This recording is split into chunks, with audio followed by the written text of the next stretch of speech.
Hey everybody, welcome to Tomato Junkie's Kitchen, also known as Sarah's Kitchen. I did have some reminders and some tips I wanted to give you because Thanksgiving is, barely 10 days away, so wanted to help you get prepared for that hopefully. But before I do, this is my Russian bot shirt. I know you all want one. And yes, you are seeing behind me the white stuff on the ground. We had a bit of snow yesterday here in the St. Louis area, probably about 2 or 3 inches, something like that, heavy wet snow. But it's really pretty cold here, unseasonably cold for this time of the year. We normally don't start getting this cold till at least a month away, so little weather thing there for you. I did want to mention my cooking roots, so to speak. My mom and dad were from the South. They grew up in Northeast Arkansas.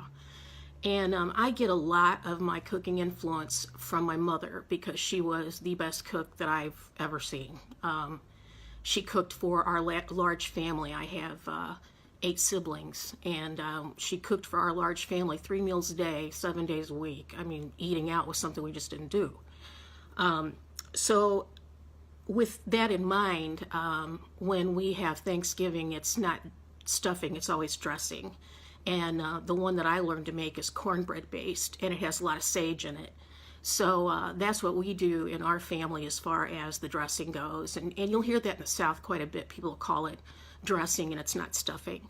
And it's always cooked outside of the bird. And I did mention in one of my previous videos, don't cook your stuffing inside the bird. That's a bad idea because to get it to come up to temperature, you're going to overcook the bird. What you can do instead is you can cook it outside the bird and then put it in the bird for presentation if you want to do it that way.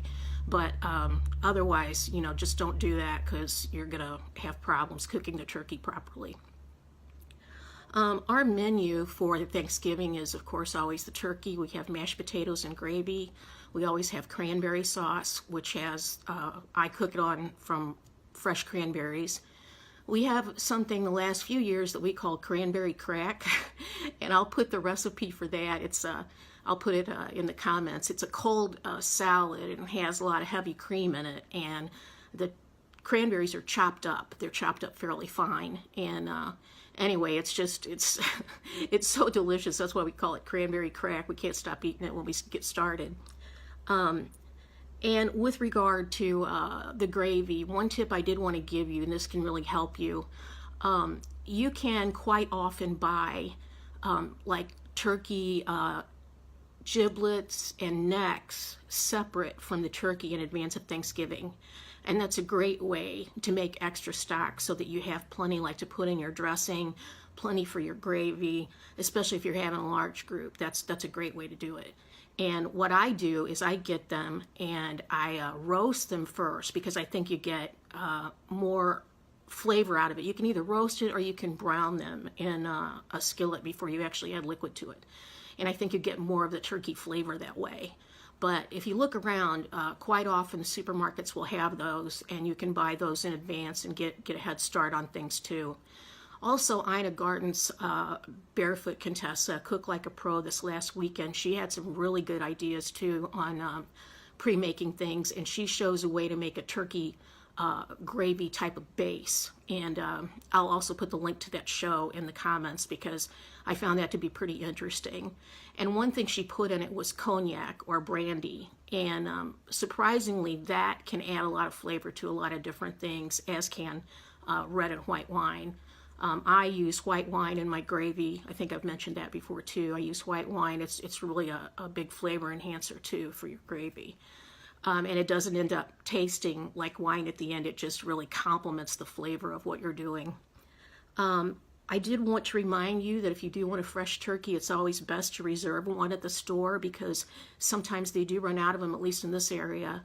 Or, if you're lucky enough to get one from a farm, you probably would have had to order it by now to be able to get one. Most places, I would imagine, are sold out.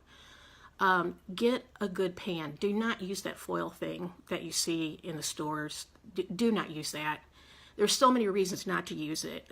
I think they're kind of dangerous. I mean, they're hard to get hold of. You can't put a really big bird in them, and then you can't deglaze it to get any drippings out of the bottom of that pan. You're going to lose a lot of it. And I would imagine that that aluminum can also affect the taste. So get a good pan. A roaster pan with a rack is best. And I like the V-shaped rack because I think it's gets the bird up a little bit higher and it's more stable, so you get more even cooking that way. So invest in one, and then you'll have it to use anytime you're going to make a big roast or a turkey. You can get a pretty decent one for about $40, I think. So if I see one online, I'll put a link for that too. That's really, really important, is to get a good pan when you're going to cook something like that. It's just really, really important. So those are a few of the tips that I wanted to give, and remind you too that you need an instant read thermometer. You can use the traditional meat thermometer, but I prefer personally the quick read. And the temperature you're looking for, and Ina Garten says that in this episode too, in the breast it should be 165, and in the thigh it should be 180. And then when you take it out, it's going to continue to cook, and the temperature will rise a little bit from that. You should have that thing covered with heavy-duty foil and let it sit for at least 20 minutes. And as I've mentioned before, it's going to stay, hot for at least an hour after you cook it. So anyway, those are the tips for the day, and I'm hoping that I'll get another video of actual cooking this week, because I'm sure you're getting tired of hearing me talk. But I just wanted to give you those tips, and I will see you soon.